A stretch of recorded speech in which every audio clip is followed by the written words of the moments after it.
Hello everyone, welcome back to the TJOmega channel for day 1054, I believe, of our daily content grind. I'm recording these in advance, so I'm trying to keep it straight what's going to go up what day. Excuse me if the numbers are off a little bit. Doesn't matter. The point is, today we are talking about two more issues of the Skybound Transformers comics, issue 9 and 10. Now, I don't do these right away, because I do respect a lot of the work that goes into these comic books. If you haven't seen this before, I always review these a little bit late because I want people to go read the comics for themselves, because they are very, very good comic books. So this is just me trying to do a little catch up just for the people who want my opinion. I'm not the place to go to if you want an alternative to reading the book. That's not what you're going to get here. For the same reason, most of the visuals I'm going to use for the video are going to be taken from the preview pages that are publicly available, and I'll be using minimum visual example from the actual interior books. That said, there is quite a bit to cover in these two issues. We're going to briefly touch on the human side of the story, because that's really all that the books did. Both 9 and 10 barely really incorporated the human side of the story. For Carly, it really was just about trying to get, just being impatient to learn how to fight Decepticons, and RC trying to slow her down. And that's pretty much it. That's really the only thing that happens on that side of the story. On Spike's side of the story, he's recovered from the injuries to an extent. He's still paralyzed below the waist. And he is captured by Astrotrain, or less, volunteers to be captured, so everyone else at the hospital gets left alone.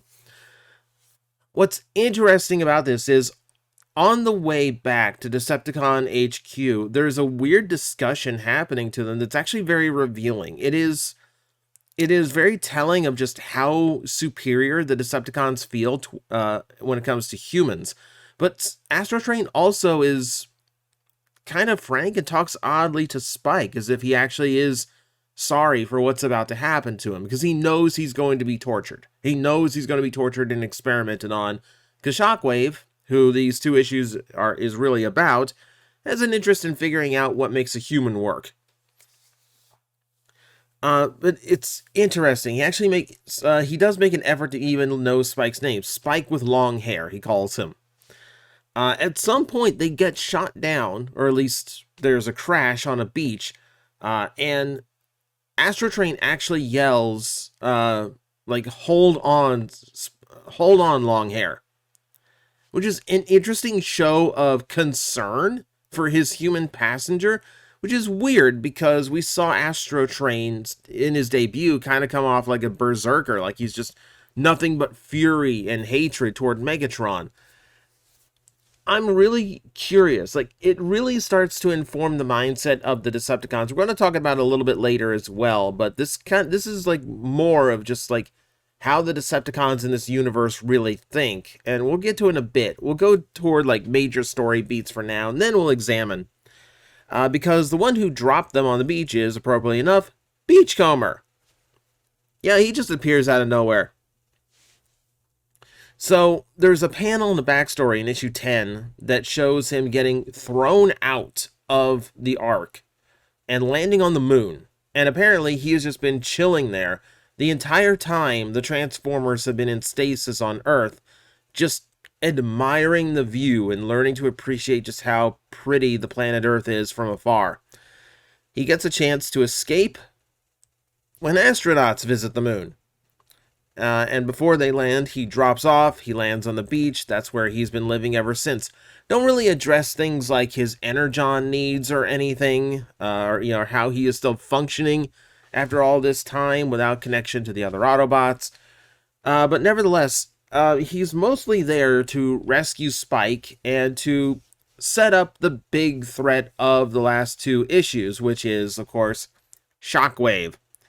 And Shockwave in these books is absolutely terrifying. We know Shockwave is kind of like the logical, emotionless one of the Decepticons. The scientist with grand aspirations.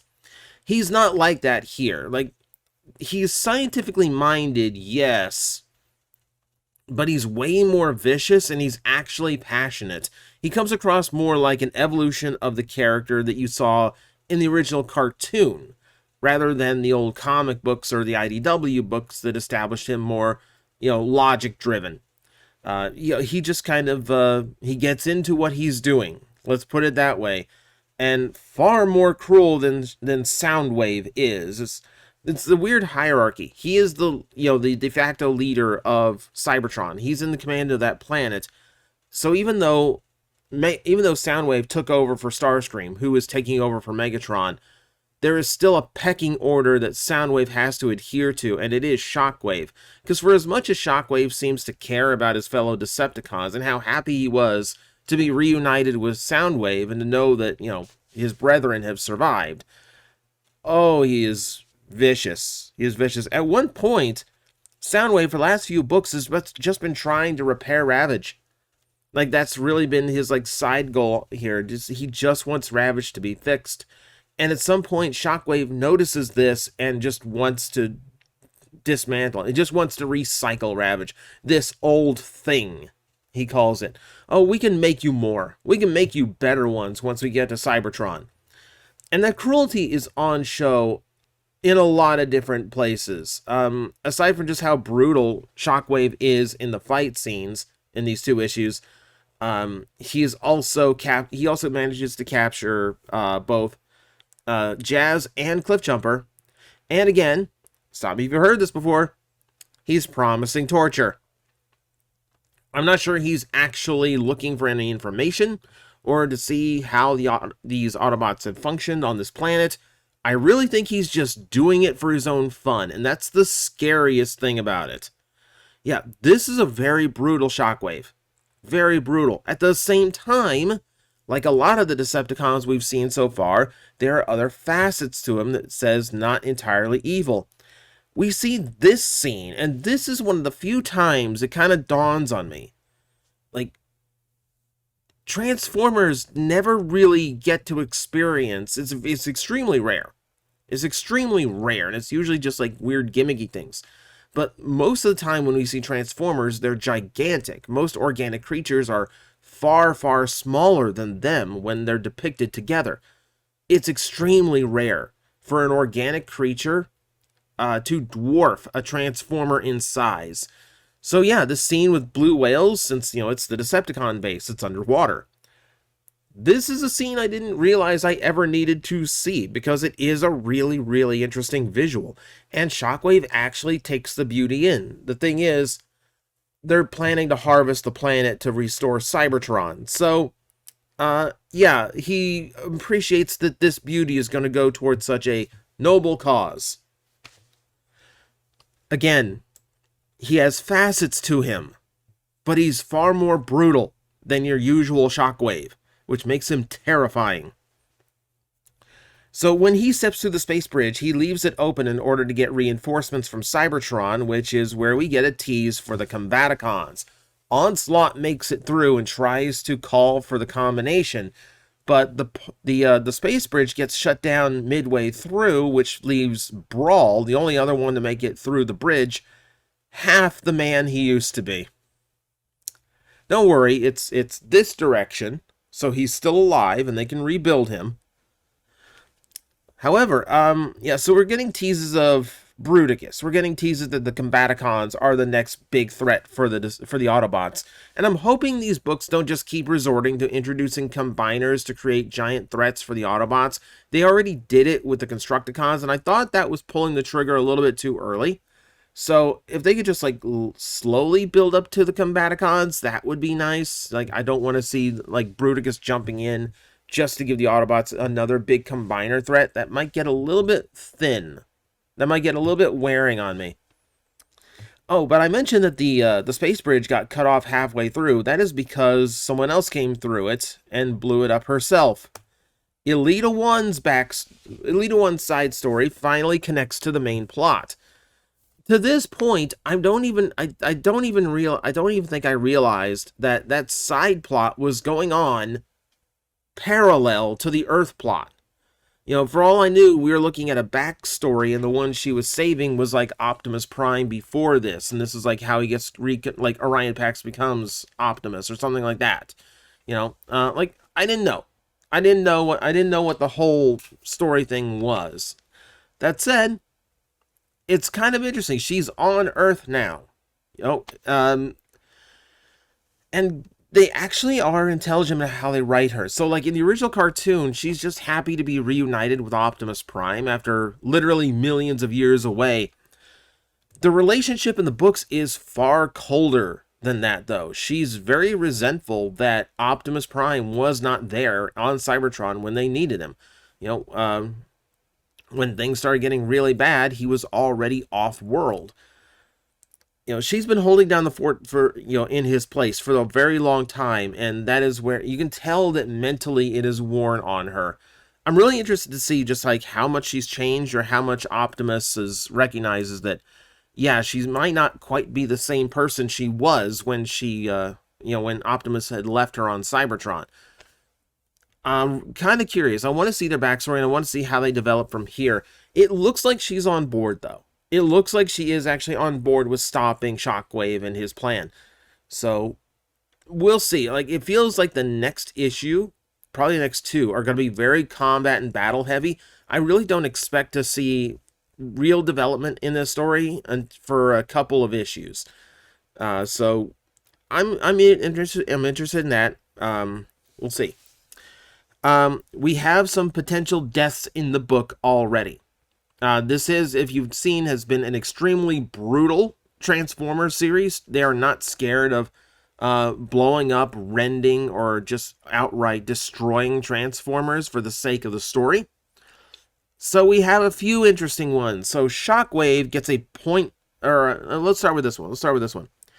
The previous one, in the previous issue, we saw that enough of Jetfire was rebuilt so that they could just fly him in jet mode. He couldn't even see or transform. All he could do was fly.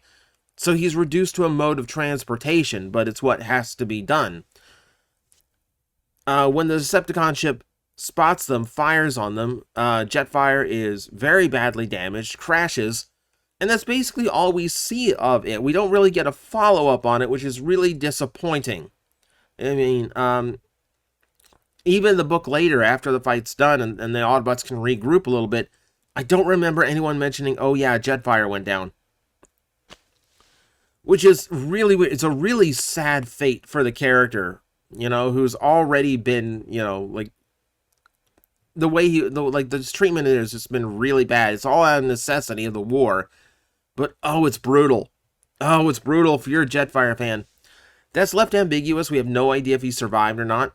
Also ambiguous is Ratchet, who took a point-blank shot from Shockwave, and yeah, that's about as much damage as I've seen a Transformer take. Entire chest caved in and blasted out. It's a gnarly fight. It's a gnarly impact. And yeah, they leave this one ambiguous too.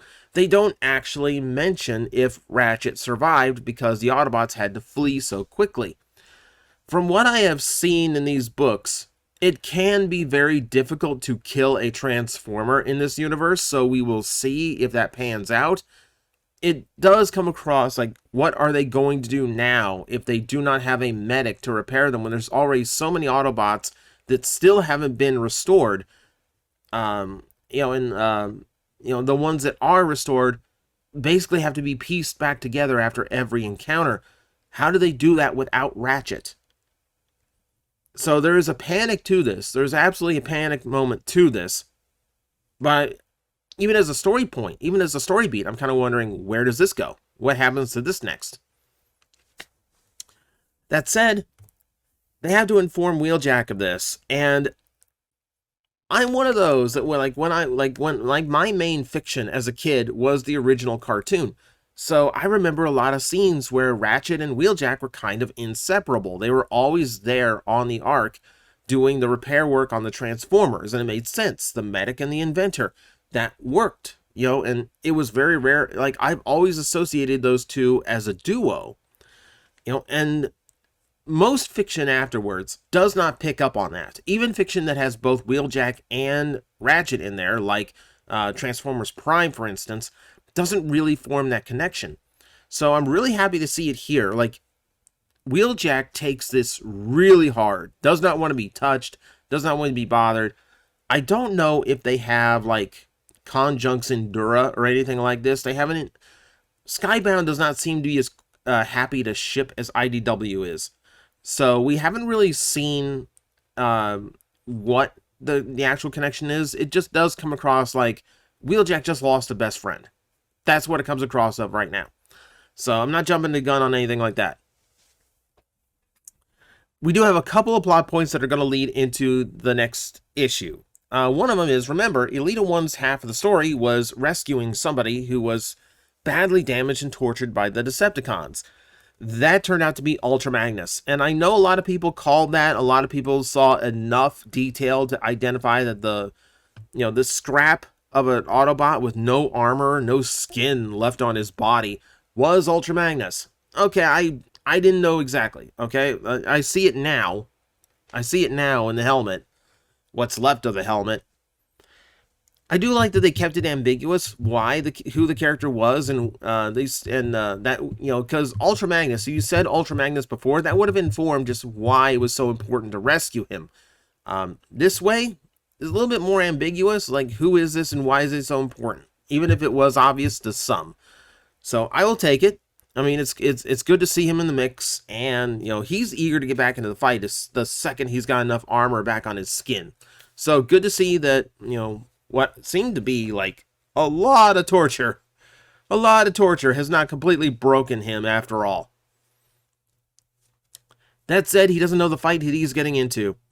Here's the last panel on the 10th issue. So please read it for yourself, because this is a good book. So before I go that far, I'm going to give you one last warning. Shockwave's bringing Cybertron to Earth to harvest it faster. This is a story beat we have seen before. G1 Cartoon did it. The movies tried to do it, and then, that went terribly. But that's the plot here. In order to expedite the absorption of all of Earth's energy and resources, Shockwave's bringing the planet a lot closer. You take that commute out, yeah, you're definitely going to save a lot of time. So, yeah, there's a giant space bridge that just opened up a gate to Cybertron. The resolution to this is always interesting. Can you actually push it back so Cybertron's in its proper place? Is the same thing that happened to Brawl going to happen to Cybertron if they cut it? If they cut it early, are they going to cut a chunk of the planet off? Yeah, man, it's going to be interesting. I think we've got a couple issues before this particular plot is resolved, so we will see what happens. Skybound is not afraid to go dark and like really, really hurtful places with their stories, so I'm not going to be surprised if something really bad happens to Cybertron as a result of this. It's just something to change the zeitgeist a little bit. Before we conclude, there are a few story beats here. So, like I said, Decepticons in this, I still try to examine them, and the more I read, the more it really feels like Decepticons are just not particularly like noticeably evil. There are ones like Shockwave you can absolutely call evil, but they keep referring to Autobots as evil ones. At one point, Shockwave refers to Cliffjumper as one of the Red Devils, which doesn't just mean Cliffjumper being red, it means the Autobots. So they viewed the Autobots as the evil ones in this situation, which really kind of drives home something that I've been mentioning before, is that we're not dealing with like pure good or pure evil here, like we're selling the toy line or something. It's more about the fact that they have a completely different ideology to them and a different moral compass. Decepticons seem to view revitalizing Cybertron the same way you would view putting a pool in your backyard. Okay, you wiped out a colony of 100,000 ants in order to put your pool in, but they're ants. What's the big deal, Well, you killed 100,000 lives for the sake of, your personal comfort, so that's kind of the situation the Decepticons are in. So if the Autobots are stopping them because they value any life that the Decepticons see as inferior or insignificant, you would kind of view that the same way. The same way that, someone would take the side of the loggers, wiping out a rainforest or something. Yeah, kind of heinous. You're robbing a lot of life forms of where they live. but you're also making life for the dominant species of the planet possible by creating the resources they need to build homes and have junk mail and get receipts at the grocery store. You know, those things we need to survive. It's a matter of perspective in this one, which makes the Decepticons a little bit more interesting than just, hey, we're the bad guys. So I'll give them that. That's actually a decent way to take it.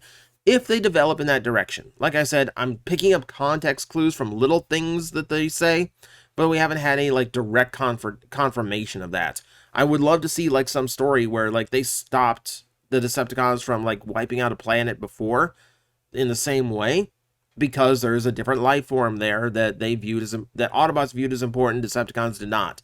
Like, show me a little bit of history to actually explain like this is like the reason why the Decepticons view the Autobots as the bad guys here. So that's the more interesting, like, deeper story that we're getting into. Before we go, one last wrestling thing for you, but this one's pretty easy to pick up.